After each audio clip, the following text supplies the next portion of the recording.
Hello दोस्तों, एक बार फिर स्वागत है आपका हिस्ट्री कवरी पर, जहां हम बात कर रहे हैं फिलहाल तो किसकी, भारत के संविधान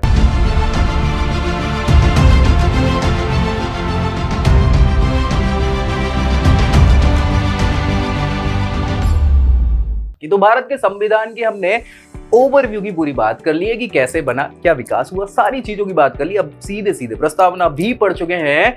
हम यहाँ इस वीडियो में बात करने वाले हैं भारत के संविधान के पहले भाग के बारे में, जिसका नाम है संघ और संघ राज्य क्षेत्र या उसका राज्य क्षेत्र। इसके अंदर अगर हम बात करें अनुच्छेदों की, तो अनुच्छेद जो होने वाले हैं वो केवल 4 हैं। आर्टिकल 1 से लेके आर्टिकल 4 तक, मतलब 1 से 4 अनुच्छेद केवल इस अध्याय में या इस भाग में संविधान के वर्णित हैं। उन सभी को हम यहां देखने वाले हैं। तो चलिए स्टार्ट करते हैं।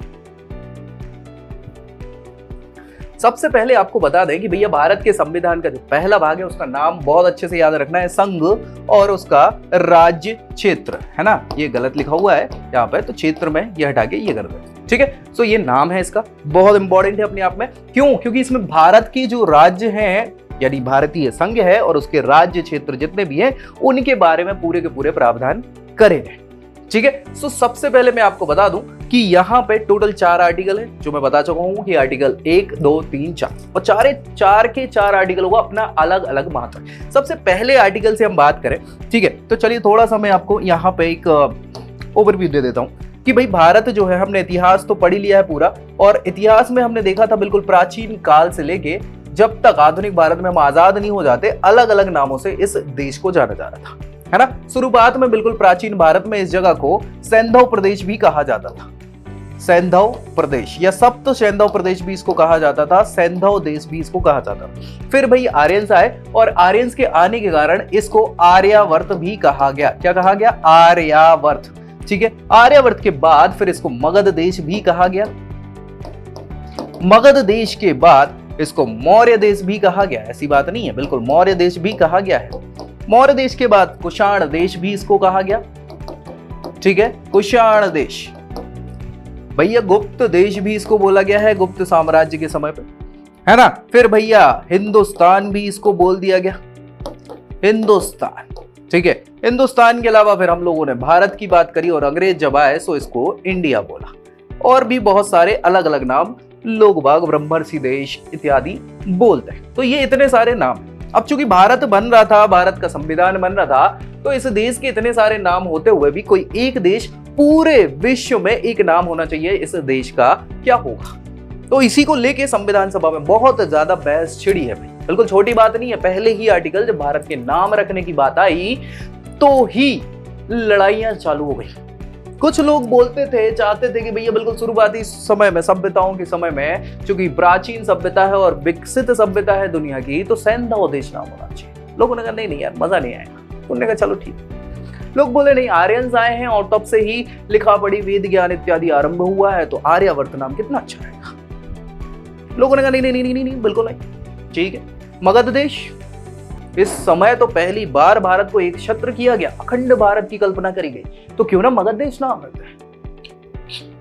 मौर्य देश, मौर्यंस ने ही तो इकट्ठा किया। नहीं भैया, ये सारे के सारे नामों पे मनाही हो गई। कुषाण देश, गुप्त देश।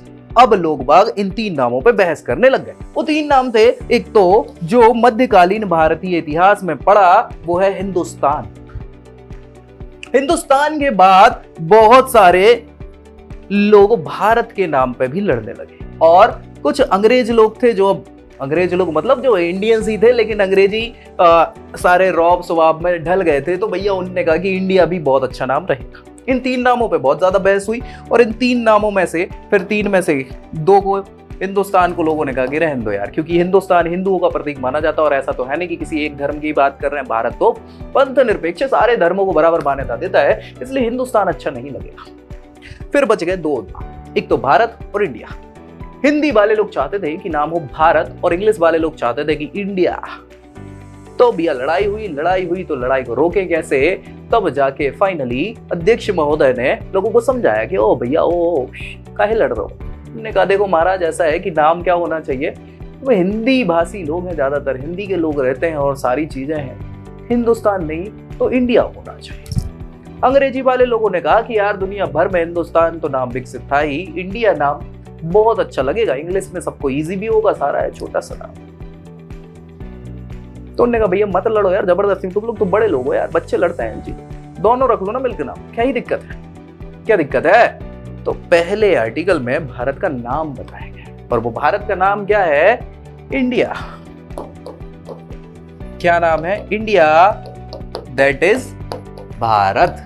क्या नाम है, इंडिया, दैट इज भारत। ये हमारा नाम होगा, इंडिया जो कि भारत है। ये दोनों ही नाम भारतीय गणराज्य के मिल जाते हैं। समझ में आया? पहले आर्टिकल में भारत के नाम के बारे में बताया है, साथ ही साथ यहां ये भी कि भारत की क्या प्रकृति होगी, सो जो कि क्या होगा, राज्यों का, किसका, राज्यों का संघ होगा। क्या होगा भैया, राज्यों का संघ होगा। ये भी लिख दिया गया। कैसा होगा इंडिया, इंडिया तो नाम है या भारत नाम है जो राज्यों का संघ होगा, है ना। यहाँ पे बहुत समस्याएं पैदा हुई हैं, छोटी मोटी बात नहीं, अभी हम पूरी चीजों को डिस्कस करेंगे शुरू से आखिरी तक की कि कैसे राज्यों का गठन हुआ, कैसे संघ बने। ठीक है, सो पहला जो आर्टिकल है, आर्टिकल नंबर 1 या अनुच्छेद 1 जिसको कहा जाता है, इसमें भारत का नाम और उसकी प्रकृति का वर्णन किया हुआ है। अब इस चीज को लेकर लड़ाइयां होना चालू हो जाती हैं कि भारत क्या है, यूनियन ऑफ द स्टेट होगा, संघ होगा, लेकिन संघ की बात तो है ही नहीं। यहाँ तो बड़ी समस्या वाली बात है, एकात्मक प्रणाली भी लागू है, संघात्मक प्रणाली भी लागू है, तो क्या किया जाए, है ना। तो एकात्मकता, संघात्मकता, ये क्या है, देखो यार थोड़ा सा इस पर डिस्कस कर लेते हैं ताकि आपको चीजें क्लियर हो जाए। सबसे पहली चीज तो क्या है, संघात्मक व्यवस्था जिसको कहा जाता है, संघात्मक व्यवस्था, और दूसरी होती है एकात्मक व्यवस्था। कौन सी, एकात्मक व्यवस्था। ये किसकी व्यवस्था है, ये शासन की व्यवस्थाएं कहलाती हैं किसी भी देश में। एकात्मक मतलब जहां पे व्यवस्था का एक ही रूप हो, संघात्मक मतलब संघ में मिलजुल के काम करने वाला। तो जब भी एक रूप, देखो यार कोई भी देश है, जैसे चलो हम भारत की ही बात कर लें, सो भारत जो है ये बहुत बड़ा देश है, छोटा मोटा देश तो है नहीं है। 7वें नंबर पे आता है अपने आप। पाकिस्तान अब नहीं बना रहे क्योंकि हम आजाद हो गए, पाकिस्तान अलग ही देश है, इंडिया इतना ही है। ठीक है, सो भैया ये जो देश है ये सम्मिलित रूप से तो क्या है, भारत है, लेकिन इसके अंदर बहुत सारे राज्य भी तो हैं, है कि नहीं है। तो यहां ये राज्य भी है, तो कुछ पावर केंद्र के पास, कुछ पावर राज्यों के पास। तो पावर का बंटवारा जब कर दिया जाता है उसको कहा जाता है संघात्मक व्यवस्था। तो भारत में बिल्कुल संघात्मक व्यवस्था इसलिए है क्योंकि कुछ हमने क्या किया हुआ है, केंद्र को पावर दी है, कुछ राज्यों को पावर दी। लेकिन जब कभी आपातकाल आ जाता है तो ऐसी कंडीशन में एकात्मक व्यवस्था, यानी सारी के सारे रूल्स एंड रेगुलेशन के लिए उत्तरदायी केवल और केवल कौन होता है, केंद्र सरकार होती है। ये एकात्मक व्यवस्था जो है, एकात्मक व्यवस्था जहां पे केंद्र केवल यूनियन गवर्नमेंट या फिर संघ सरकार ही शासन करती है, बाकी की राज्य सरकारों को कोई अधिकार नहीं होते, वो ही जो करती हैं, केंद्र सरकार जो बताती है वही करते हैं। तो वही एकात्मक। अब हमारे संविधान में तो इन दोनों प्रकार की व्यवस्थाओं के तत्व मौजूद हैं, तो इसीलिए इसको क्या क्वाजी फेडरल कहा जाता है, अर्ध संघात्मक व्यवस्था कहा जाता है। लेकिन संघ तो है राज्यों का, है ना। सो ये एक बहुत बड़ी समस्या थी क्वाजी फेडरलिज्म, इसको भारतीय संघ को या शासन व्यवस्था को कहा जाता। पहले आर्टिकल में बिल्कुल शुरुआत से ही समस्याएं आना चालू हो गई। हाँ, चलिए दूसरे आर्टिकल की हम यहाँ पे बात कर लेते हैं। देखिए क्या हुआ कि ये व्यवस्थाएं जो होती हैं, संघात्मक व्यवस्था या किसी भी शासन की व्यवस्था, तो दो प्रकार से होती हैं। किसी देश का या देश का, राज्य मतलब देखो यार संविधान की भाषा में राज्य मतलब पूरा देश ही होता है ना। पर्टिकुलर राज्य की बात मध्य प्रदेश, उत्तर प्रदेश, ये राज्य नहीं, राज्य का मतलब यहाँ पे देश की बात हुई। तो किसी भी व्यवस्था में क्या होता है कि आस पड़ोस के राज्यों को जोड़ के ही तो संघ बनता है। तो संघ बनाने के दो तरीके होते हैं। एक तो कहलाता है जो संघात्मक व्यवस्था, दो प्रकार की। इसमें क्या होता है, एक तो कमिंग टुगेदर फेडरेशन होती, फेडरलिज्म, और एक होता है होल्ड टुगेदर। मतलब एक तो ऐसी कि राज्य खुद आके आपसे बोलेंगे महोदय अपन मिलजुल के काम करते हैं, खुद से अपनी इच्छा से आ रहे हैं। और दूसरी व्यवस्था ऐसी होती है जिसमें जबरदस्ती हमें उनको पकड़ के रखना पड़ता है कि नहीं भैया तुम भाग मत जाइए, पकड़ के। तो भारत में जैसे अमेरिका है, United state of America, USA, है ना, संयुक्त राज्य अमेरिका जिसको कहते हैं, जिसमें 50 जो राज्य हैं अमेरिका के, वो राज्य खुद से आए थे और इकट्ठे होके उन्होंने क्या बनाया, संयुक्त राज्य अमेरिका, खुद से। यानी अगर आप खुद से आओगे तो जाओगे तो है नहीं, ऑब्वियस सी बात है, सब बड़ी सोच समझ के तो आए होगे। लेकिन भारत में क्या है कि हमारे जो अभी फिलहाल 28 राज्य हैं, इन 28 राज्यों में से बहुत सारी रियासतों को हमें जबरदस्ती भारत में शामिल करना पड़ा। तो वो कल को अगर उन्हें ढील छोड़ दी तो भाग जाएंगे। इसलिए भारत में क्या है, केंद्र सरकार को पावर ज्यादा दी गई। अगर राज्यों को पावर दे दोगे तो वो निकल लेंगे, है कि नहीं। लेकिन यहां अमेरिका में बराबर पावर दी हुई है राज्यों को, संघ के बराबर, क्योंकि मर्जी से है ना भाई साहब, समझ रहे हो। तो कमिंग टुगेदर और होल्डिंग टुगेदर, भारत में हमें कुछ पावर केंद्र को ज्यादा देनी पड़ती है ताकि हमारे जो राज्य भारत में नहीं इच्छुक थे मिलने के, वो कल के दिन कोई परेशानी समस्या पैदा न करें। अच्छा, एक और शर्त है यहाँ पे कि भाई भारतीय राज्य में आप जुड़ तो सकते हो लेकिन छोड़ के नहीं जा सकते, है ना। तो ये भी एक समस्या है। क्या समस्या है? ये हो सकता है बहुत सारे लोगों के लिए समस्या हो, लेकिन भारतीय राज्य के लिए बहुत इंपॉर्टेंट फीचर है, बहुत जरूरी तथ्य है, ताकि भारत में परेशानियां ना बढ़े। क्योंकि जैसे ही शुरुआत हुई थी, भारत को आजादी मिली थी, तो परेशानियों के अंबार लग गए थे और अंबार को मिटा के बड़ी मुश्किल से तो अभी व्यवस्थाएं लागू हो पाई। और कोई भी नीति है सरकार की, वो बड़े समय बाद हमें समझ में आती है कि यार ये नीति का फायदा क्या, तुरंत थोड़े ना फायदा दिखता है ना। तो चलिए देख लेते हैं, यहां पे ये चीज समझ में आ गई। पहला आर्टिकल मुझे लगता है आपको समझ में आ गया होगा, कोई दिक्कत परेशानी। चलिए आर्टिकल 2 और 3 की हम यहां पे बात कर लेते हैं। अनुच्छेद 2 और अनुच्छेद 3, इन दोनों के दोनों अनुच्छेदों में नए राज्यों के गठन की बात करी हुई है। किसकी बात करी हुई? नए राज्यों के गठन की बात करी हुई है। किसकी बात करी हुई? गठन की। मतलब हम नए राज्य बना सकते। कहां बना सकते? राज्य मतलब यहां देश नहीं, यहां राज्य मतलब राज्य, मध्य प्रदेश, उत्तर प्रदेश तक का। तो यहां 2 प्रकार से आप भारतीय संघ में नए राज्यों का गठन या निर्माण कर सकते हो। जब भी कभी, जैसे मान लीजिए भगवान ना करे, जरूरत पड़ गई किसको, ये वाला जो क्षेत्र है जो आज के समय में नेपाल कहलाता है, तो ये नेपाल को, जो दूसरा राज्य है, दूसरा देश है, कल के दिन ये कहे कि हमारी व्यवस्था हो नहीं पा रही और ये आए भारत में और हमसे दरखास्त करे, हमसे मतलब हमारे जो हेड लोग हैं शासन व्यवस्था को संभालने वाले, उनके पास आए और कहें कि महोदय क्या है कि हमसे ना हो पाएगा, तो एक काम करो, आप लोग ही कर लो। क्या कर लो? शासन व्यवस्था कर लो, हमारे यहाँ भी व्यवस्था कर लो, हम आपसे जुड़ना चाहते हैं।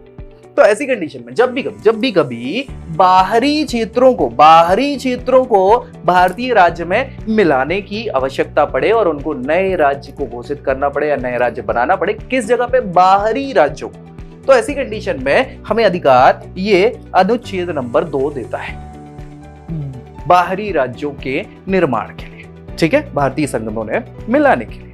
जैसे हमने इसके तहत सिक्किम को 1975 में, किसको? सिक्किम को क्या किया था? भारतीय राज्य का हिस्सा बनाया था, ठीक है। अनुच्छेद 3 जो कहता है, ये देखो, ये बाहरी क्षेत्रों की बात कर रहा है। अनुच्छेद 2 बाहरी क्षेत्रों में, है ना, बाहरी क्षेत्र में क्या कर रहा है? राज्य निर्माण की बात कर रहा है। लेकिन अनुच्छेद 3 जो है आंतरिक क्षेत्र की बात कर रहा है। किसकी बात कर रहा है? आंतरिक क्षेत्रों की।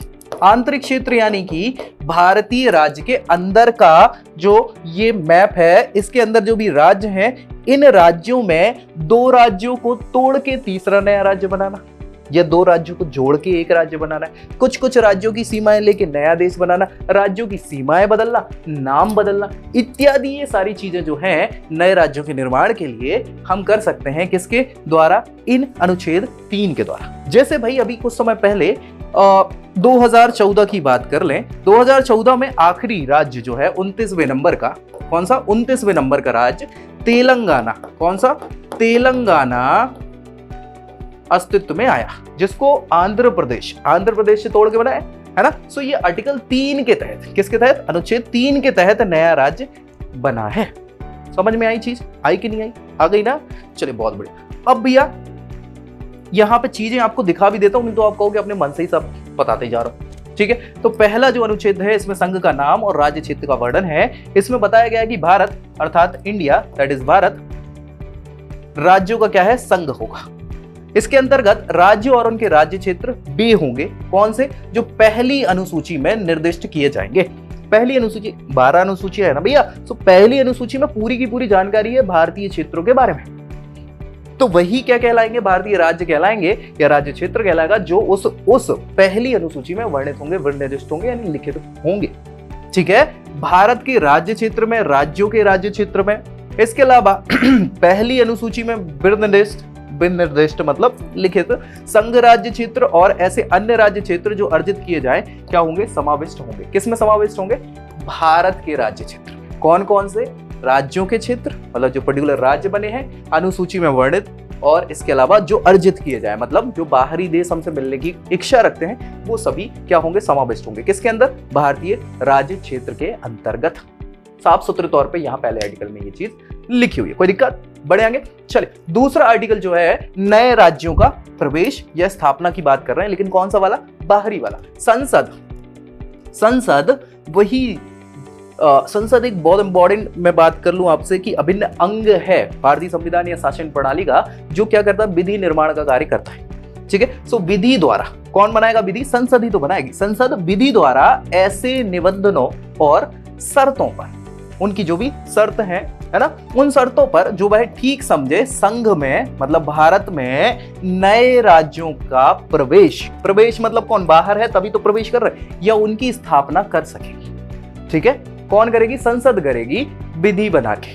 ठीक है, यहां ऑप्शन क्या दिया है, सिक्किम का संघ के साथ संयुक्त किया जाना। सिक्किम को क्या है, सिक्किम पहले भारतीय राज्य के अंदर नहीं आता था और दूसरा एक देश हुआ करता था। हम कहानी बढ़ाएंगे आपको जब 1975 पे हम डिस्कस करेंगे, आज ही करने वाले हैं, डोंट वरी, इसी वीडियो में हम सारी चीजों को डिस्कस करेंगे। ठीक है, संविधान का 36वां संशोधन जो हुआ है 1975 में, उसकी धारा 5 में इन्होंने क्या किया हुआ है कि वो सारी शर्तें और सारी चीजें लिखी हुई हैं जो कब लागू हुआ था, 26 अप्रैल 1975, है ना। सो वो सारी चीजें यहाँ पे बताई हुई। चलिए तीसरी अगर बात करें आर्टिकल की, अनुच्छेद की, तो वो क्या कह रहा है कि नए राज्यों का निर्माण, नए राज्यों कौन से, अपने भारतीय क्षेत्र वाले, और वर्तमान राज्यों के क्षेत्र या उनकी सीमाओं या फिर उनके नामों में परिवर्तन करने का अधिकार जो है वो इसी आर्टिकल 3 से मिलता है, जिसके अंतर्गत संसद ही क्या करेगी, करेगी तो संसद ही ना, हम लोग नहीं कर सकते। संसद को विधि बनानी पड़ेगी, कानून बनाना पड़ेगा, और विधि के द्वारा वह क्या करेगी, किसी राज्य में से उसका राज्य क्षेत्र अलग करके, जैसे ये भैया पहले ऐसा हमारा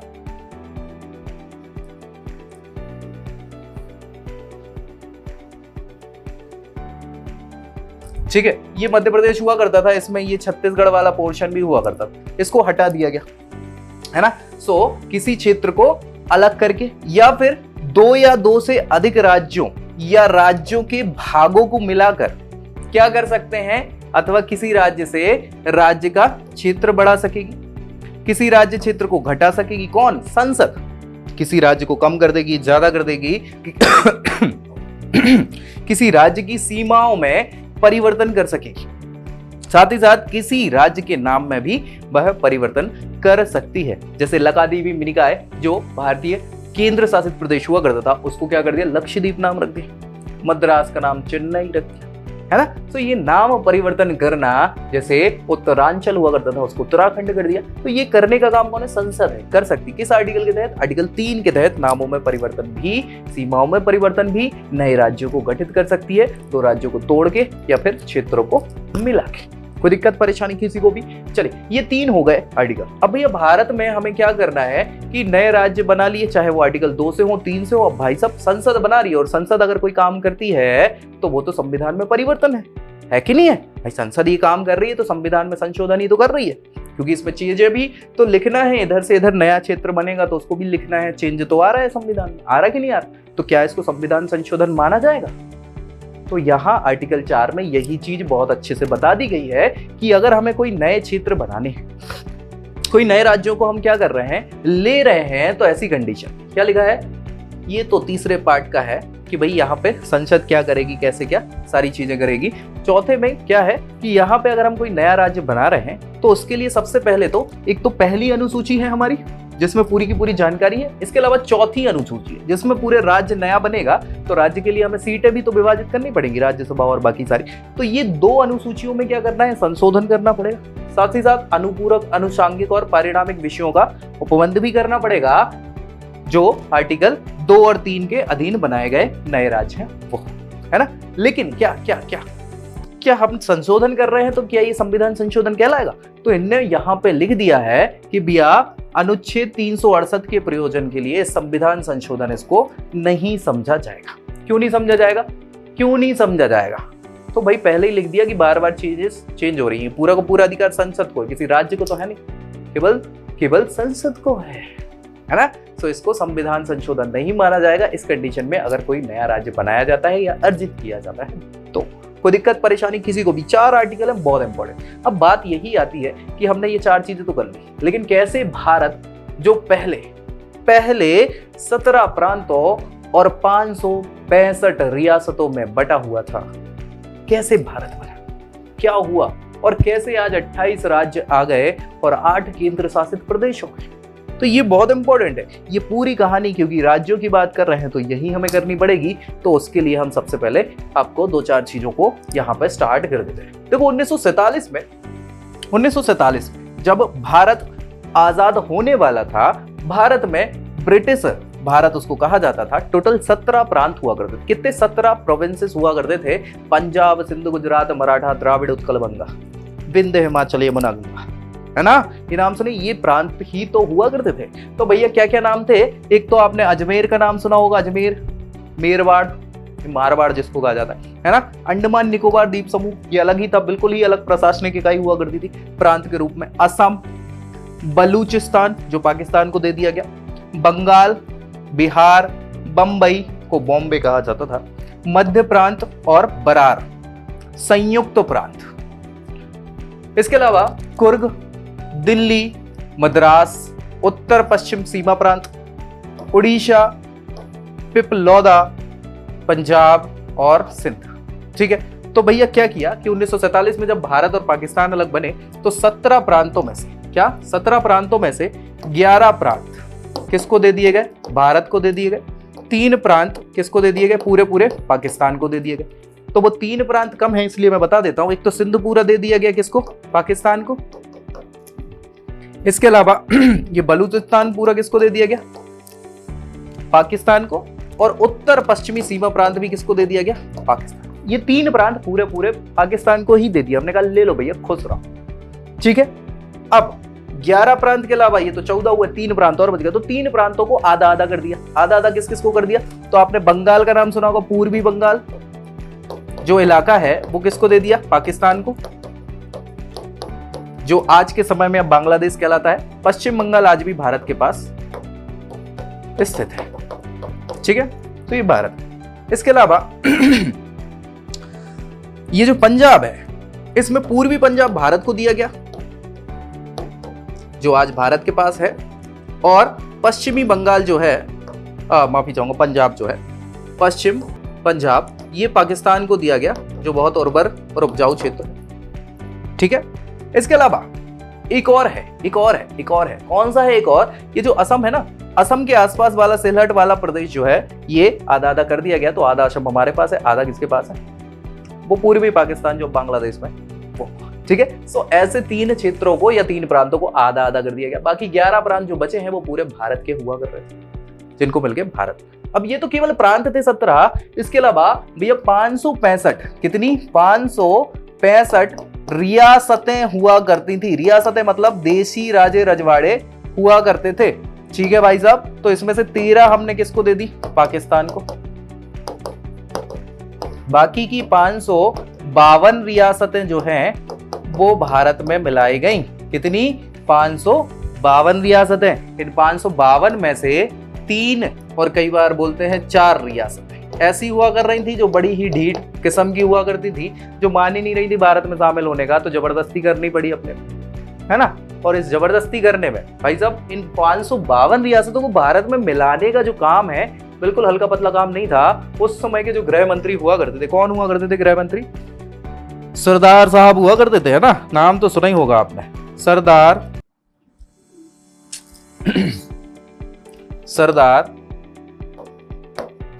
वल्लभ भाई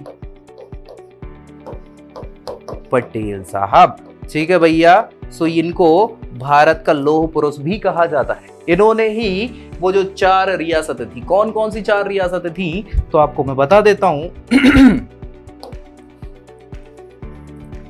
बहुत ही अच्छे से, जरूरी है ये जानना। ये एक रियासत हुआ करती थी जिसको कहा जाता है जम्मू कश्मीर रियासत। जम्मू कश्मीर के जो राजा हैं वो मतलब हैं क्या थे, है ना। सो हरि सिंह नाम हुआ करता था उनका, और हरि सिंह हिंदू राजा हुआ करते थे। लेकिन ये जो क्षेत्र था ये मुस्लिम बहुल क्षेत्र हुआ करता था, मतलब प्रजा मुस्लिम थी, है ना। अब मुस्लिम प्रजा ज्यादा है और राजा हिंदू है, तो लोगों को लगा कि भाई यहाँ तो माहौल गड़बड़ हो सकता है। ऐसी कंडीशन में हरि सिंह नहीं चाहते थे कि ना हमें भारत में शामिल होना है ना पाकिस्तान में शामिल होना है, हमें खुद का स्विट्जरलैंड बनाना है। आज यही तो है स्विट्जरलैंड भैया भारत का, है कि नहीं। जम्मू कश्मीर घूमने मनाली जाते हैं ना सारी चीज, तो भैया इनको इच्छा ही नहीं थी। लेकिन बाद में क्या पाकिस्तान के कबालियों ने हमला कर दिया, अब बेचारे ये परेशान। अभी इनकी कहानी पूरी बता दूं मैं आपको। तो हुआ कुछ ऐसा कि उस समय का ये जो पाकिस्तान हुआ कर रहा था, इस पाकिस्तान में इनने क्या करा कि पाकिस्तान के कबायलियों ने, मतलब जिन्ना साहब को इच्छा थी कि भाई पाकिस्तान में शामिल हो जाए कश्मीर, मजा ही आ जाएगा, मतलब, है ना। सो उनने क्या किया कि कुछ लोगों का ग्रुप बनाया, जो उनकी सेना के लोग हुआ करते थे, हुड़दंगी लोग, उनका ग्रुप बनाया जिनको कबाली कहा जाता था। उनसे कहा कि भाई धीरे धीरे जाओ और इनको जबरदस्ती कब्जा कर लो इस पे। किस पे? कश्मीर में। अब भैया हरि सिंह साहब जो थे वो भैया ऐसा था कि वो पंडित जी के भी अच्छे मित्र थे और जिन्ना साहब के भी मित्र अच्छे ही थे, साथ में पढ़े लिखे वाले लोग थे ये सारे। तो अब ये जब भी पंडित जी जाए, पंडित जी मतलब समझ रहे हैं ना आप, पंडित जी की बात चल रही है। पंडित जी ने एक दो बार कोशिश भी करी कि भैया आप चाहो तो भारत में शामिल हो सकते हो। तो अब ये बहाने बनाने लगे क्योंकि इनकी इच्छा थी नहीं, बता ही रहे ना कि इन्हें स्वतंत्र होना था, कि खुद का ही चलेगा पूरा बकायदा, काय को किसी के अंदर रहे, राजा ही होता है। तो भैया वो मिलना बंद कर दिया। एक दो बार जब गए पंडित जी तो उन्हें बहाने मार दिए कि भैया पेट दर्द हो रहा, कहीं ये है कहीं बाहर गए हैं, ऐसी तो पूरी बात हुई।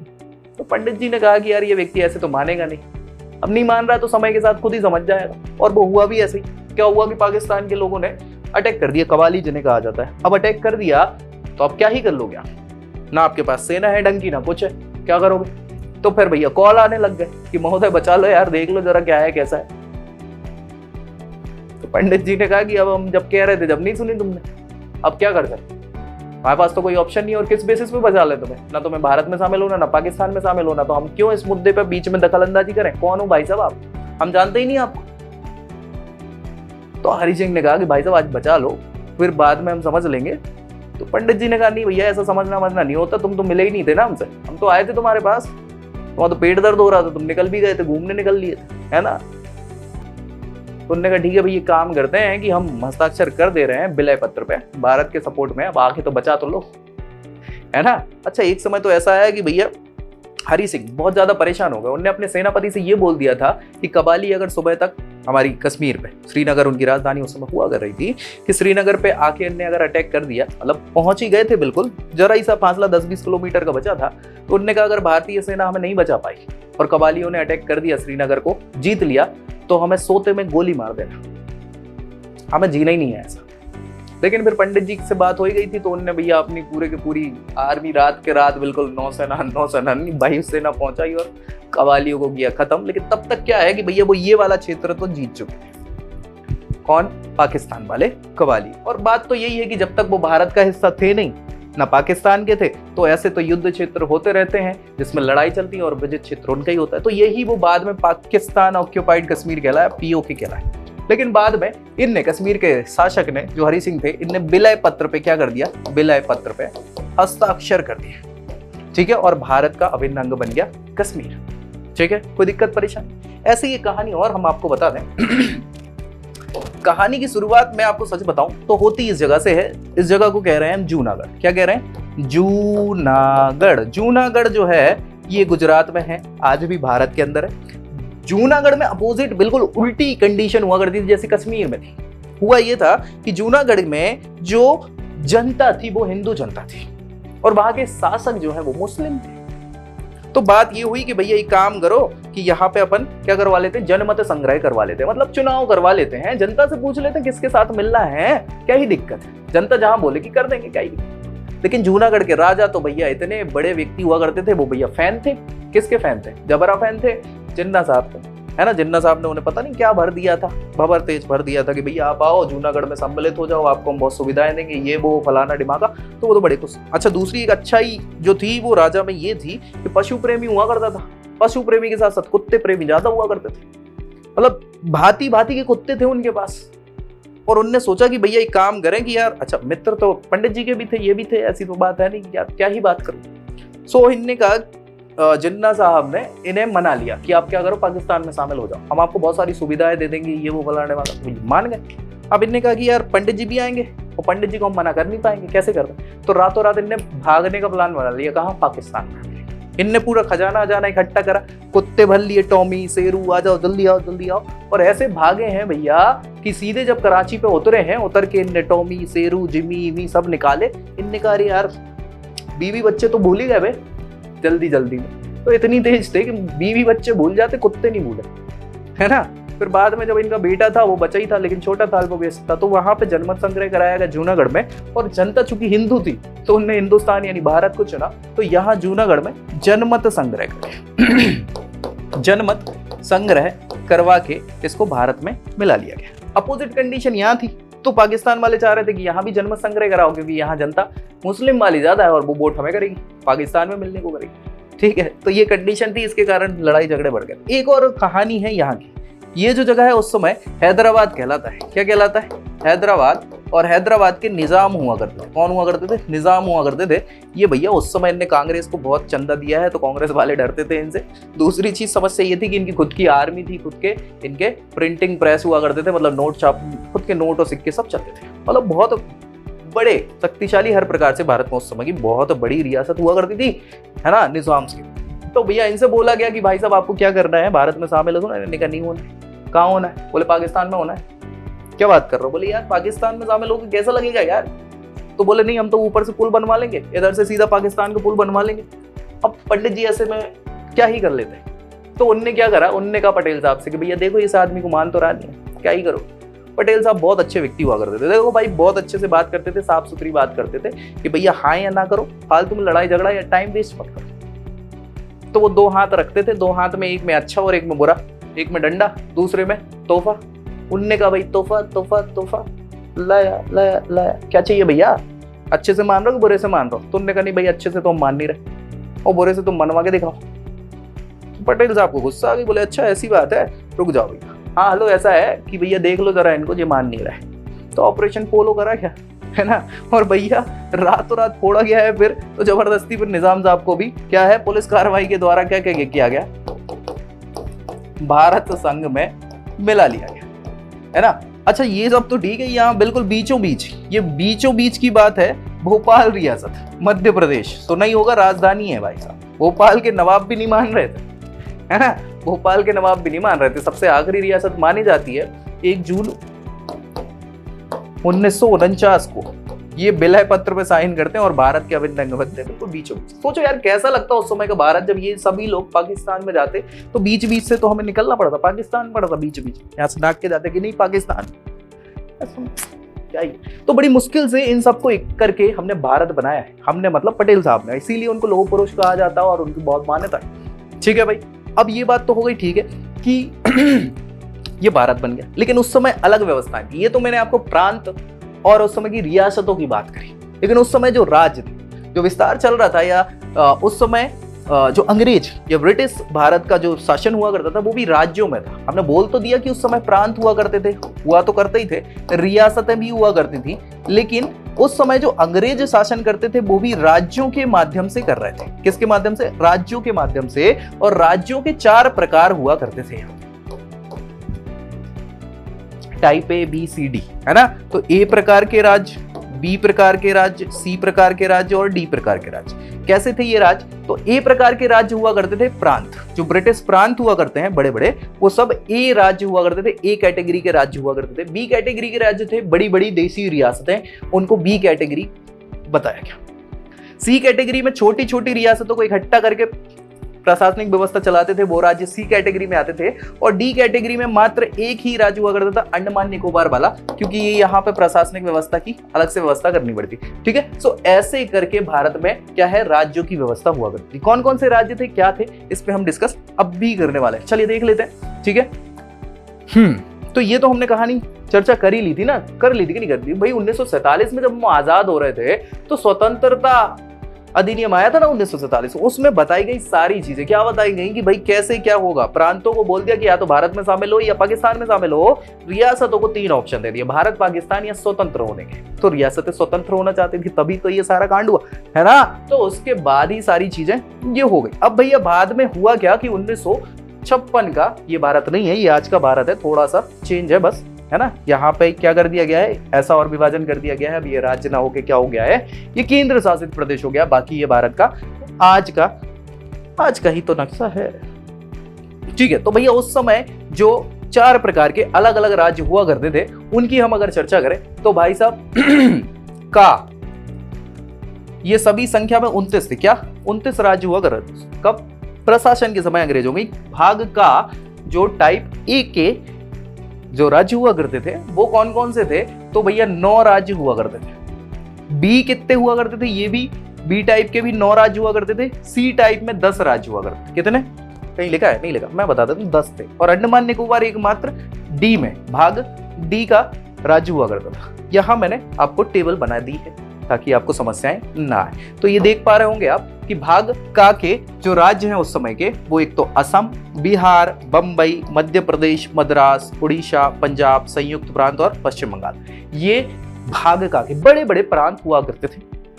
भाग खा में रियासतें बड़ी बड़ी, जैसे हैदराबाद हो गई, जम्मू कश्मीर, मध्य भारत, मैसूर, पटियाला और पूर्वी पंजाब, राजस्थान, सौराष्ट्र, विंध्य प्रदेश, त्रावणकोर या कुछ 9 10 हुआ करते थे भाग खा के राज्य, जैसे अजमेर। छोटी छोटी रियासतों को इकट्ठा करके अजमेर के आस पड़ोस की बिलासपुर, भोपाल, कूच बिहार, दिल्ली, कुर्ग, हिमाचल प्रदेश, कच्छ, मणिपुर, त्रिपुरा।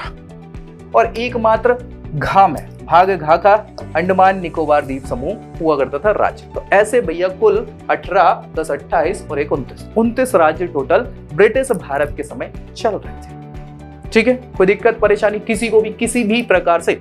अब हम आजाद हो गए, इसमें कोई पाकिस्तान वाला क्षेत्र नहीं है। ये 1947 के भारत की संरचना है। भारत में राज्य 4 प्रकार के हुआ कर रहे थे जो ब्रिटिश समय से चल रहे थे, है ना। कोई दिक्कत किसी को भी। कहानी यहां से शुरू होती है अब राज्यों के पुनर्गठन की। छोटी मोटी बात नहीं है ये, तो हमने ये बता दिया कि आजादी के समय 29 राज्य थे भारत जो 4 प्रकार के राज्यों में विभाजित थे। ठीक है, आ गया समझ में। कहानी कुछ ऐसी है कि भाई साहब आजादी के लिए जब हम लड़ाई कर रहे थे, जब हम आजादी, हम मतलब हम नहीं, हमारे जो नेतागण हुआ कर रहे थे, सो आजादी की लड़ाई में, आजादी की लड़ाई यानी कि स्वतंत्रता संग्राम की हम बात कर रहे हैं, है ना। स्वतंत्रता संग्राम के समय जो हमारे नेता हुआ कर रहे थे भाई साहब, उन नेताओं ने बहुत बड़े बड़े वादे करे। क्यों करे, वादे करे नहीं बोल सकते। देखो यार, भारत उस समय अलग अलग भाषाई राज्यों वाला या विविधताओं वाला देश था, आज भी है, ऐसा तो है नहीं कि आज नहीं है। तो भारत में नेताओं ने क्या है, कोशिश ये करी कि हमें पूरे भारत के लोगों का सपोर्ट चाहिए, तभी तो भाई जब हम इकट्ठे हो पाएंगे, संगठन में शक्ति है ना, तो जब हम इकट्ठे हो पाएंगे तभी तो ब्रिटिश रूल से लड़ पाएंगे, स्वतंत्र हो पाएंगे। तो उस समय नेताओं ने ये बोला कि यार ये जो प्रशासन है, हमने अभी देखा कि अंग्रेज अपने हिसाब से प्रशासन कर रहे थे, अपने हिसाब से टाइप ABCD टाइप के उन्होंने राज्य बना लिए जैसा जो लगा। भाषाई विविधताओं को भूल के, वहां की संस्कृति को भूल के, वहां की सामाजिक व्यवस्थाओं को भूल के, अपने प्रशासन के हिसाब से उन्हें जैसा सही लगा उन्हें राज्य बनाए। तो नेताओं ने कहा इन लोगों से, भारत के लोगों से, कि भाई साहब ऐसा है कि जब भी हम आजाद होंगे, हम भाषा के आधार पर प्रशासनिक व्यवस्था करेंगे। भाषा हो गई, संस्कृति हो गई और सारी चीजों की बात करें, है ना। तो ये सारी चीजें बहुत इंपॉर्टेंट थी। अब बात ये हुई कि भाई साहब जैसे ही आप आजाद हो गए तो लोग बात तो भूलते तो है नहीं। आजादी के बाद लोगों ने मांग करना चालू कर दी कि महोदय आपने तो बोला था कि आजादी के बाद हम भाषा के आधार पर क्या करेंगे, राज्यों को पुनर्गठित करेंगे। लेकिन समस्या ये थी कि जैसे ही आजादी मिली, हम 1947 की बात करें तो 47 में भारत का विभाजन हुआ था, ये वाला क्षेत्र भी गया था, ये वाला क्षेत्र भी गया था, हम परेशान हो गए थे भाई साहब, बहुत सारे लोग मारे गए थे और सारी चीजें। तो इन समस्याओं, इन अव्यवस्थाओं को संभालना ज्यादा जरूरी है कि नए राज्यों को बनाना। तो सरकार अभी नहीं चाहती थी कि माहौल और खराब हो, अस्त व्यस्त हो, सारी चीजें। लेकिन कैसे मानेगी जनता, जनता को क्या ही मतलब है, उन्हें तो अपनी मांग करनी है ना। अब आजादी हुई है तो खुशी तो है, और खुशी में भैया हमें इनाम चाहिए, हमें कहीं ना कहीं कुछ आप ऐसा दीजिए ताकि हमें भी खुशी हो। आजादी बहुत बड़ी खुशी, अपने आप में बहुत बड़ी खुशी है, लेकिन आपने जो वादे किए हैं उनको निभाना तो पड़ेगा ना। सो उसके लिए लोग बाग मान नहीं रहे थे, और इन सारी मांगों को कि नए देशों का मतलब नए राज्यों का हमें क्या करना है, निर्माण करना है, राज्यों को पुनर्गठित करना है, तो इसकी व्यवस्था करें। सरकार ने सुना और माना, क्या ही कर सकते हैं। तो भाई इसकी शुरुआत ऐसी होती है कि इसके लिए सबसे पहले 1948 की हम बात करें, जून की, जून 1948 में राजेंद्र प्रसाद साहब जो अध्यक्ष थे संविधान सभा के, उन्होंने क्या किया, एक अवकाश प्राप्त अवकाश प्राप्त समझ रहे, अवकाश प्राप्त मतलब जो रिटायर्ड हो गए, अवकाश प्राप्त श्याम कृष्ण धर साहब की बात कर रहे हैं। ठीक है, धार नहीं धर। ठीक है, फिर से लिख देता हूं, धर। ये धर साहब हैं जो अवकाश प्राप्त जस्टिस हैं इलाहाबाद हाईकोर्ट के। ठीक है, तो न्यायाधीश हैं, इनकी अध्यक्षता में एक आयोग का गठन किया। 4 सदस्यीय आयोग हुआ करता था, एसके धर। तो धर कमीशन या धर आयोग उसको कहा गया। और ये किसके लिए था? ये राज्यों को पुनर्गठित करने के विचार के लिए था। इनसे बोला गया कि जाइए महोदय, जो साउथ के मतलब साउथ इंडिया की बात चल रही है, दक्षिण के जितने राज्य थे वो मांग कर रहे थे पुनर्गठन की ज्यादा तौर से, तो उनसे बोला कि जाइए दक्षिण भारत जाइए और चेक करिए कि क्या सच में भाषाई आधार पर राज्यों का पुनर्गठन किया जाना चाहिए।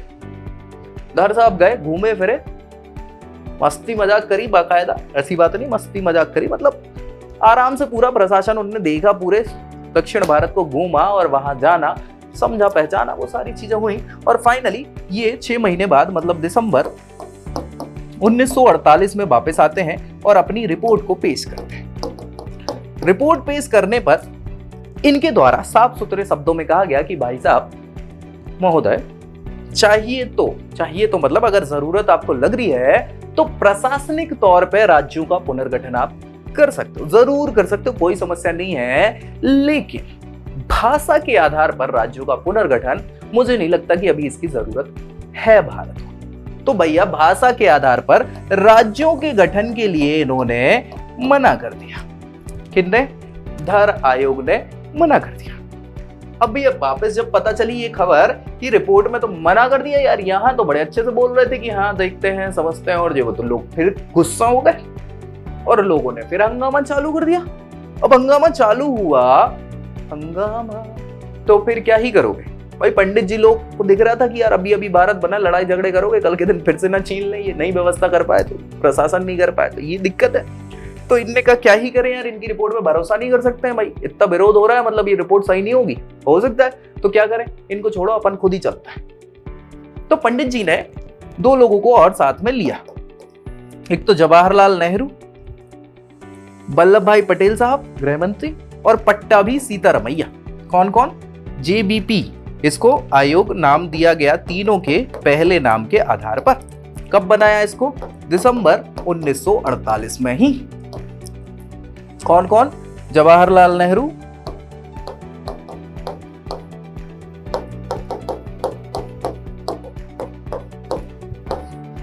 वल्लभ भाई पटेल साहब,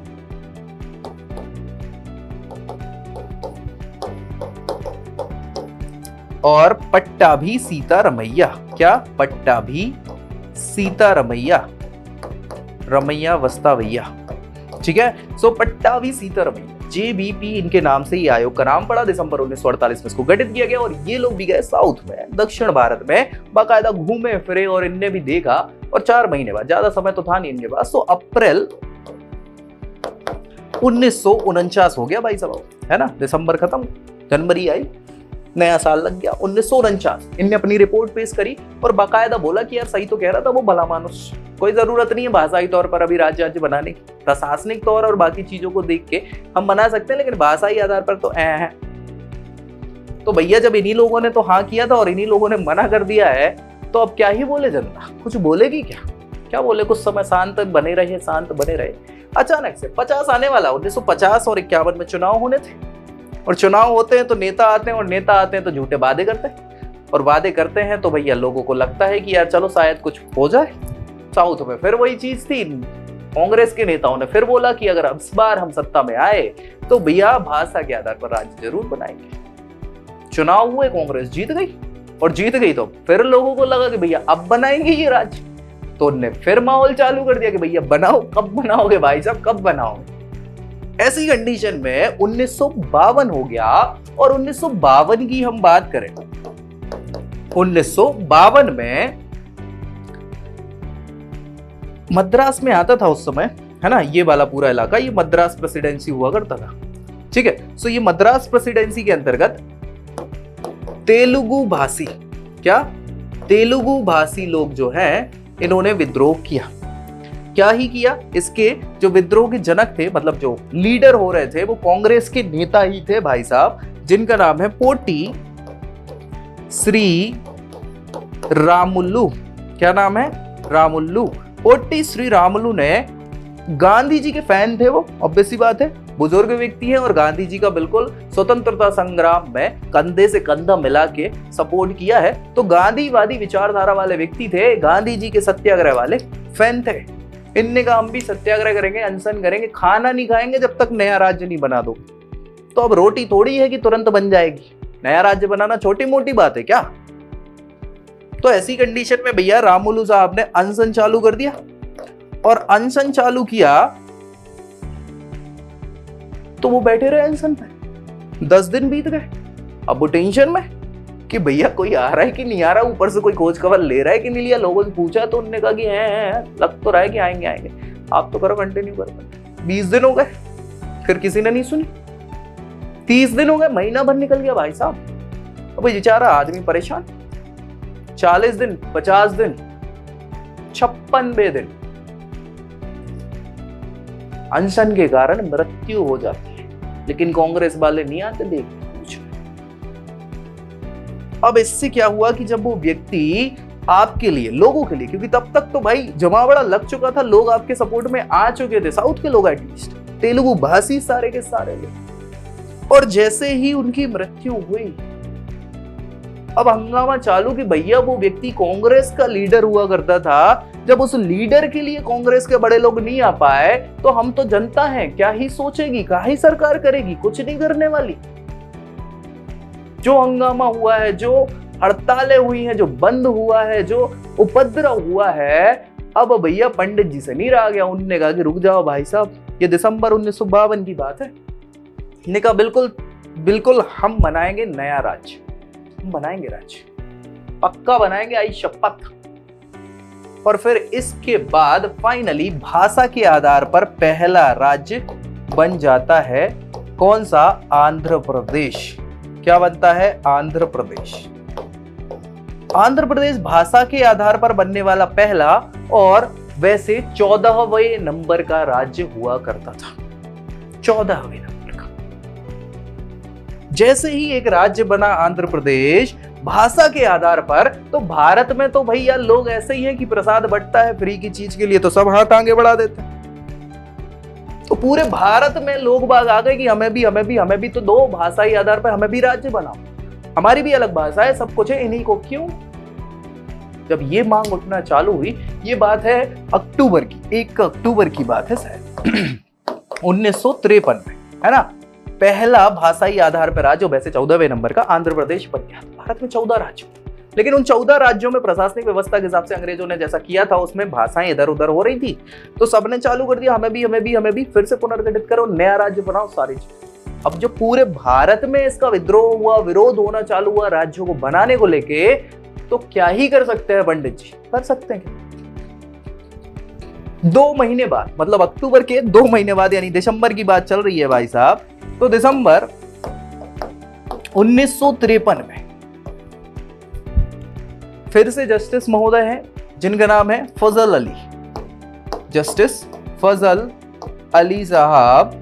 फजल अली साहब की अध्यक्षता में 3 सदस्यों का, जिसमें 2 और सदस्य, एक तो यही होगा, 3 सदस्य में हृदय नाथ कुंजड़ू, मतलब इधर कुंजरू, और पणिक्कर साहब, ठीक है। ये 2 और लोग थे। अध्यक्ष कौन है? अली साहब। तो फजल अली आयोग इसको कहा गया। 3 सदस्यीय आयोग था, ये बना दिया पंडित जी ने और इनसे कहा कि जाओ भैया घूम के आओ पूरे भारत में और बताओ हमें कि क्या सच में जरूरत है भाषाई आधार पर राज्य बनाने की। तो 2 सालों का समय लगा। 2 साल बाद दिसंबर 1955 में इनने अपनी रिपोर्ट पेश कर दी और ये ऐसे पहला आयोग हुआ जिन्होंने माना कि हैं भाषाई आधार पर आप राज्यों को पुनर्गठित कर सकते हैं। इनके हिसाब से इनने बताई बहुत सारी चीजें, जिसके हिसाब से इनने उस समय तो ऐसा कुछ बोला था कि भैया हो सकता है कि लगभग 16 राज्य और 15, 16, 14 से 16 के बीच में राज्यों की बात करी इन्होंने और 6 से 8 क्या करने की बात करी, केंद्र शासित प्रदेश बना के अब प्रशासनिक व्यवस्था फिर से ऐसी वैसी कर सकती। लेकिन सरकार कहाँ पूरी बात मानती है भैया। सरकार ने इनकी रिपोर्ट रखी संसद में और संसद में इनकी रिपोर्ट रखने के बाद उस पर बहुत विचार हुआ। विचार करने के बाद जो राज्य पुनर्गठन आयोग था, ये राज्य पुनर्गठन आयोग है, उसके आधार पर राज्य पुनर्गठन अधिनियम पारित किया गया। क्या किया गया? राज्य पुनर्गठन अधिनियम पारित किया गया 1956 में और इसको लागू किया गया 1 नवंबर 1956 में। इसके आधार पर भारत को फिर से पुनर्गठित किया गया। राज्यों में 14 राज्य बनाए गए और 6 केंद्र शासित प्रदेश बनाए गए। क्या बनाए गए? 14 राज्य और 6 केंद्र शासित प्रदेश।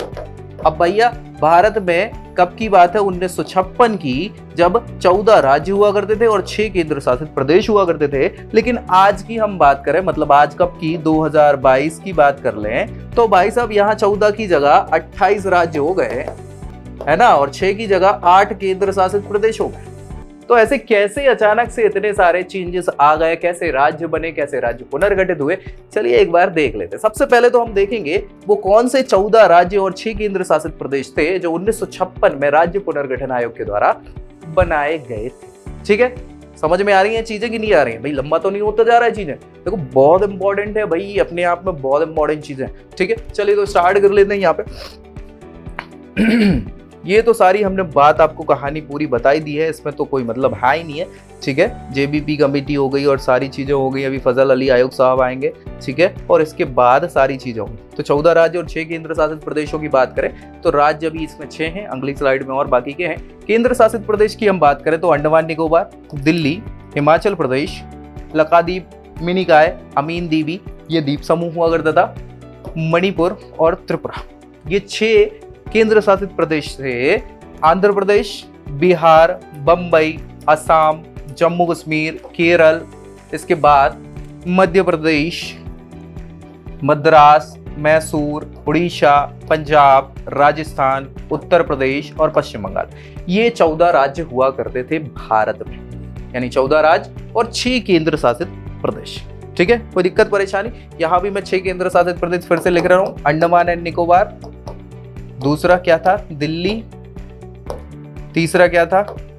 हिमाचल प्रदेश, चौथा लक्षद्वीप, पांचवा मिजोरम और छठवा त्रिपुरा। ठीक है, सो ये 6 केंद्र शासित प्रदेश और 14 राज्य हुआ कर रहे थे। अब आखिर में 6 की जगह 8 केंद्र शासित प्रदेश और 14 की जगह 28 राज्य कैसे क्या बन गए, इस पे हमें डिस्कस करना है। ठीक है, चलिए तो सबसे पहले हम बात करेंगे। इन सब के बाद भारत सरकार ने चैन की सांस तो ले ली कि 14 राज्य 6 केंद्र शासित प्रदेश पुनर्गठित कर दिए, अब तो लोग बाग शांति से होंगे। लेकिन ये ज्यादा दिन तक उन्हें चैन प्राप्त हो नहीं पाया, है ना। 1956 में व्यापक स्तर पर राज्यों के पुनर्गठन के बावजूद भी भाषा या सांस्कृतिक एक रूपता ने और अन्य कारणों के चलते दूसरे राज्य भी अन्य राज्यों के निर्माण की मांग करने लग गए, जिसमें सबसे पहले हम बात करने वाले हैं महाराष्ट्र और गुजरात की। बंबई कहलाता था, याद रखना इसको, पहले बंबई कहा जाता था या बॉम्बे हुआ करता था ये राज्य का नाम। ठीक है, इस राज्य में चूंकि बंबई तो था राजधानी, मुंबई या बंबई उस समय ही कहा जाता था, तो बंबई हुआ करती थी। लेकिन उस बंबई में सबसे ज्यादा बिजनेसमैन रहते थे और वो सारे व्यापारी वर्ग जो था वो गुजराती हुआ करता था, गुजराती भाषा बोलता था। लेकिन जो जगह थी वो मराठी भाषी लोग रहते थे, महाराष्ट्र वाला इलाका था। तो इनमें लड़ाई हो गई कि भैया इधर भी भाषा के आधार पर नया राज्य बना। उस समय जो वहां के सीएम हुआ करते थे, आपने नाम सुना होगा 1977 में मोरारजी देसाई जो भारत के प्रधानमंत्री बने हैं, वो वहां के क्या हुआ करते थे 1960 के आसपास सीएम हुआ करते थे, मुख्यमंत्री हुआ करते थे। तो उनकी खूब इच्छा थी कि गुजरात, क्योंकि वो भी गुजराती व्यक्ति हुआ करते थे, सो गुजरात में क्या होना चाहिए, मुंबई होना चाहिए। लेकिन अब क्या ही कर सकते हैं, मराठी भाषी और इन सारी चीजों को बड़ी मुश्किल से इस सारे चीजों को सॉल्व किया गया और फाइनली 1960 में महाराष्ट्र जो बंबई था, बंबई का नाम बदल के महाराष्ट्र कर दिया गया। बंबई मतलब पूरे प्रांत की हम बात कर रहे हैं, राज्य की, उसका नाम बदल के महाराष्ट्र कर दिया गया और उससे गुजराती भाषियों के लिए गुजरात एक अलग राज्य बनाएगा। महाराष्ट्र जो था वो मराठी भाषियों के लिए अलग कर दिया गया। इसकी राजधानी क्या बना दी गई, बंबई, और गुजरात की क्या ही बनाएंगे, गांधीनगर। ठीक है, चलो, सो ये विवाद हो गया सॉल्व। कब की बात चल रही है, ये 1960 की बात चल रही है भाई साहब। ठीक है, 1960। अच्छा, 14 राज्य हो चुके थे। ये कौन से नंबर का राज्य है, कौन सा, गुजरात। गुजरात 15वें नंबर का राज्य हो गया, यानी 15 राज्य बन चुके हैं। कोई दिक्कत किसी को भी? चलिए भाई, ये हो गया सब। इसके बाद छोड़ो, दादर एंड नगर हवेली। ये दादर एंड नगर हवेली यूटी है ना। यूटी मतलब क्या होता है, इसको यूनियन टेरिटरी मतलब केंद्र शासित प्रदेश। देखो यार, एक चीज आपको यहाँ पे मैं क्लियर कर देता हूँ, जरूरी है, बहुत ही जरूरी है। हमें ये पता है कि भारत में ये दमनदीप और दादर नगर हवेली वाला इलाका है, यहाँ पे लक्षद्वीप ये वाला इलाका है, यहाँ पे पुदुचेरी है ना, यनाम, माहे, कराईकल है ना, और पांडिचेरी। चंद्रनगर भी हुआ करती थी एक बस्ती, जो कहाँ हुआ करती थी, बंगाल में हुआ करती थी। तो ये वाला जो पूरा पोर्शन है ना, ये फ्रेंच कब्जे का हुआ करता था, यानी फ्रांसीसी लोग इस पे शासन कर रहे थे। ठीक है, वो फ्रांसीसी लोग भारत छोड़ के चले जाते। ये वाला जो इलाका था, गोवा हो गया, गोवा वाला जो इलाका है, दमनदीप वाला जो इलाका है, यहाँ पे पुर्तगालियों का शासन चल रहा था, है ना। किसका चल रहा था, पुर्तगाली लोग भारत में शासन कर रहे थे। तो इन लोग भाग नहीं रहे थे, ये लोग तो चले गए थे, फ्रांसीसी लोग भारत को अपने सारे राज्य दे के चले गए थे, लेकिन पुर्तगाली लोग नहीं जाना चाह रहे थे, तो इनको जबरदस्ती भगाना पड़ गया अपन को, है ना। 1961 में 63 में भगा दिया गया। तो ये तब की बात चल रही है। ठीक है, फ्रांसीसी लोग पहले चले गए थे, 53 में 57 तक तो चले गए थे। ठीक है, तो ये चीज समझ लेना। दादर एवं नगर हवेली ये किसके अधीन हुआ करती थी, पुर्तगालियों का शासन था। 1954 में भारत सरकार ने पुर्तगाल के शासन से मुक्त करवा लिया था, किसको, दादर एंड नगर हवेली को, है ना। 61 तक यहाँ के लोगों ने स्वयं चुना गया प्रशासन ही चलता रहा, मतलब लोगों द्वारा ही प्रशासन चल रहा था। लेकिन आगे चल के 10वें संविधान संशोधन, कौन सा, 10वां संविधान संशोधन है जो 1961 में हुआ है, इससे क्या, किसको, दादर एंड नगर हवेली को यूटी का दर्जा दे दिया गया। यूटी मतलब क्या होता है, केंद्र शासित प्रदेश में परिवर्तित करके। पुदुचेरी की बात करें, पुदुचेरी मतलब पांडिचेरी जिसको हम कह रहे हैं, आजकल पुदुचेरी नाम हो गया उसका। यहाँ पर किसका शासन हुआ करता था, फ्रांसीसियों का शासन हुआ करता था। फ्रांस ने सोचा होगा कि भारत इसे भी नहीं छोड़ने वाले, तो आज नहीं तो कल भारत ले ही लेगा, तो इससे अच्छा क्या है कि हम दे ही देते थे। तो 1954 में फ्रांस ने इसे भारत के हवाले कर दिया और 1962 तक यहाँ पे लोगों ने ही शासन किया। फिर बाद में इसको 14वें संविधान संशोधन के द्वारा क्या कर दिया गया, केंद्र शासित प्रदेश का दर्जा दे दिया गया पांडिचेरी को। गोवा एवं दमनदीप ये भी पुर्तगालियों के अधीन हुआ करता था। ठीक है, 1961 में पुलिस कार्यवाही के द्वारा पुर्तगालियों को भगा दिया गया और 12वें संविधान संशोधन के द्वारा क्या किया गया, 1962 में गोवा एवं दमनदीप को संघ शासित प्रदेश घोषित कर दिया गया। नागालैंड बहुत इंपॉर्टेंट है भैया, 1963। देखो अभी वो सबके सब क्या है, चाहे वो दादर नगर हवेली हो, दमनदीप, गोवा हो और पांडिचेरी हो, ये सब अभी यूटी बने हैं, राज्य कोई नहीं बना है। राज्य तो आखिरी कौन सा था, गुजरात ही था, 1960 में बना था। दूसरा राज्य ये बनने वाला है नागालैंड। असम में नागा जनजाति रहती है, उस समय नागा पहाड़ी के आसपास वाला जो क्षेत्र है, उनने विद्रोह कर दिया कि भैया हमें नहीं रहना है असम वाले लोगों के साथ, आहूम लोगों के साथ, तो उनके लिए एक नया राज्य बनाया गया जिसको नागालैंड कहा जाता है। कब बनाया, 1963 में बनाया और ये 16वें नंबर का राज्य हो जाता है। कब की बात है, 1963। ठीक है, कोई दिक्कत परेशानी? तो भाई हुआ कुछ ऐसा कि 1966 की बात है यहाँ पे। 1966 में, कब, 1966 में हरियाणा मतलब पंजाब की हम बात कर रहे हैं बेसिकली। पंजाबी भाषियों वाला क्षेत्र है और पंजाब पहले ही आधा हो चुका था पूर्वी और पश्चिमी पंजाब के तौर पे। पश्चिमी पंजाब कहाँ, पाकिस्तान पे जा चुका था। पूर्वी पंजाब में उस समय हरियाणा वाला क्षेत्र भी आता था, चंडीगढ़ तो आता ही था राजधानी के रूप में, और हिमाचल प्रदेश का कुछ क्षेत्र आता था। तब तक हिमाचल प्रदेश हुआ नहीं करता था, है ना। हिमाचल प्रदेश तो उस समय तक क्या था, केंद्र शासित प्रदेश हुआ करता था। तो भाई साहब क्या हुआ, 1966 में हिंदी भाषी, हरियाणवी कोई भाषा नहीं होती भैया, है ना, हिंदी भाषी लोग हरियाणा का गठन करने का मांग कर रहे थे, जाट लोग हुआ करते थे, है ना। सो भैया इसके लिए 1966 उस समय तक पंजाब में क्या पैप्सू प्रदेश भी चलता था। पैप्सू समझ रहे हो ना, पटियाला एंड पूर्वी पंजाब वाली जो स्टेट्स हुआ करते थे उनको पैप्सू स्टेट कहा करते थे। तो वो सब ने मिलके क्या किया कि अब नए राज्य की मांग की बात कर दी। सो 1966 में पंजाबी भाषियों के लिए पंजाब बना दिया गया और हिंदी भाषियों के लिए हरियाणा। इनकी संयुक्त राजधानी रखी गई चंडीगढ़। देखो यार, चंडीगढ़ पंजाब और हरियाणा दोनों की राजधानी रखी गई। अब लेकिन दिक्कत ये है कि दोनों उग्र लोग हैं ना भाई, पंजाबी लोग भी भाई गुस्सा आती है तो फिर नहीं सोचते, और जाट लोग भी ऐसे ही हैं। तो दोनों की संयुक्त राजधानी तो चंडीगढ़ है। अगर यहाँ कोई दंगा फसाद हो गया तो क्या ही करोगे। तो इसलिए चंडीगढ़ को क्या कर दिया, यूनियन टेरिटरी बना दिया। और हिमाचल प्रदेश भी उस समय तक क्या थी, यूनियन टेरिटरी थी। तो कुछ क्षेत्र हिमाचल प्रदेश को भी दे दिए गए। 1966 की बात है। तो हरियाणा जो है, हरियाणा बन गया 17वें नंबर का राज्य। 16 राज्य तो हो ही चुके थे, है ना।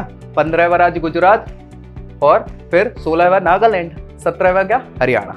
अब कुछ समय बाद मतलब 1971 की बात है। कब की बात है, 1971 की। तो ये जो हिमाचल प्रदेश था भैया, ये अभी तक यूनियन टेरिटरी चल रहा था, है ना, केंद्र शासित प्रदेश चल रहा था। 1971 में इसको भी क्या करके आगे चल के क्या कर दिया, राज्य बना दिया। तो हिमाचल जो है 18वें नंबर का राज्य बन गया। कोई दिक्कत परेशानी किसी को भी, 18 राज्य हो गया भैया। चलिए इसके बाद फिर क्या हुआ कि अभी तक त्रिपुरा, मिजोरम और मेघालय ये क्या हुआ कर रहे थे। देखो मेघालय को तो असम के अंदर राज्य के अंदर राज्य का दर्जा दिया गया था, अंतर्वर्ती राज्य हुआ कर रहा था ये, ठीक है। लेकिन त्रिपुरा, मणिपुर वगैरह जो थे, मेघालय जो थे, ये यूटी हुआ कर रहे थे, यूनियन टेरिटरी। सो 1972 में जैसे ही 1971 में हिमाचल प्रदेश को यूनियन टेरिटरी से राज्य का दर्जा दे दिया, इन लोगों ने भी मांग बढ़ा दी कि भैया हमें भी एक राज्य बना दिया जाए। तो भाई इसके कारण 1972 में 3 नए राज्य बनाए गए, मणिपुर, मेघालय और त्रिपुरा। MMT होता है, ठीक है। सो भैया मणिपुर बना कौन से नंबर का राज्य,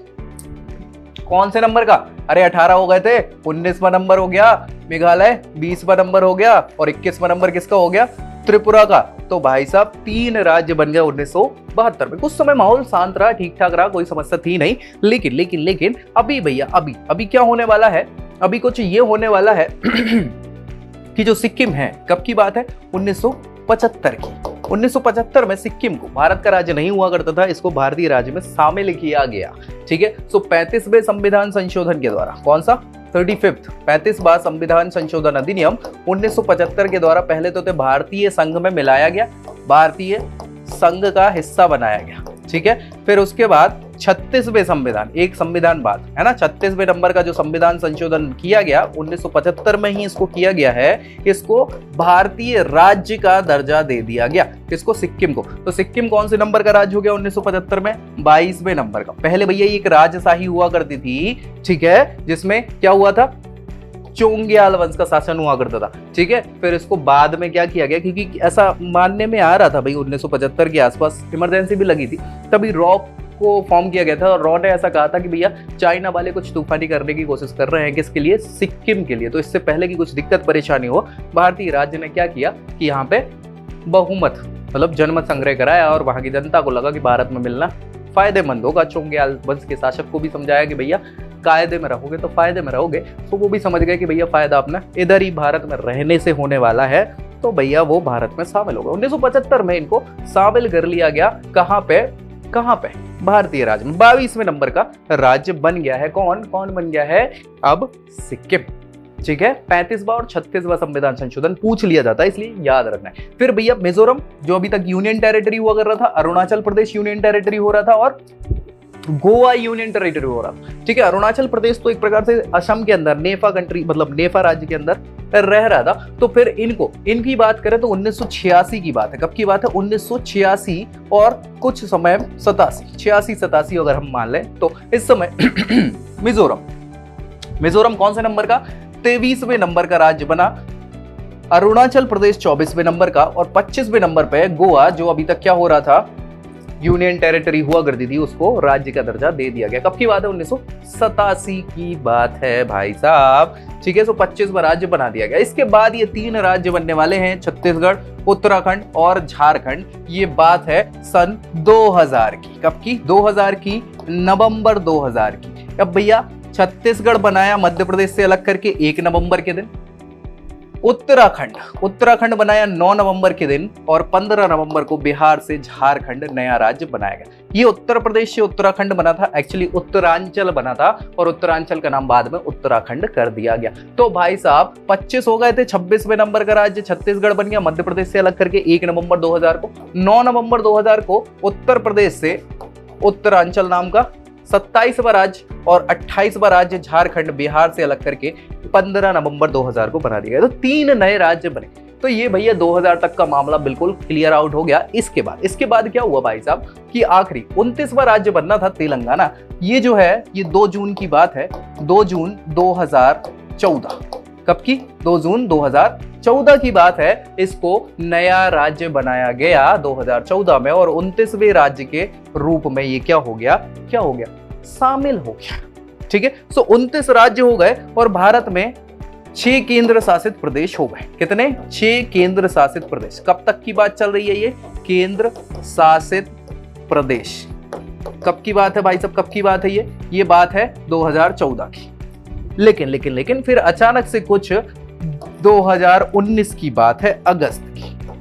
अगस्त 2019, 5 अगस्त का वो दिन था जब ऐतिहासिक घटनाक्रम के फलस्वरूप क्या किया गया, जो जम्मू कश्मीर राज्य हुआ करता था उसको 2 केंद्र शासित प्रदेशों में बांट दिया गया। कौन कौन से? जम्मू कश्मीर और लद्दाख। तो 6 से कितनी हो गई? 8 हो गई। कितनी? 8 हो गई आपकी, माफी चाहूंगा, यहाँ 7 केंद्र शासित प्रदेश हो चुके थे, तो 9 हो गए यहाँ केंद्र शासित प्रदेश। कितने? 9 केंद्र शासित प्रदेश। और 29 राज्य की जगह ये राज्य हुआ करता था जम्मू कश्मीर, ये कम हो गया, तो 28 राज्य हो गए। कब?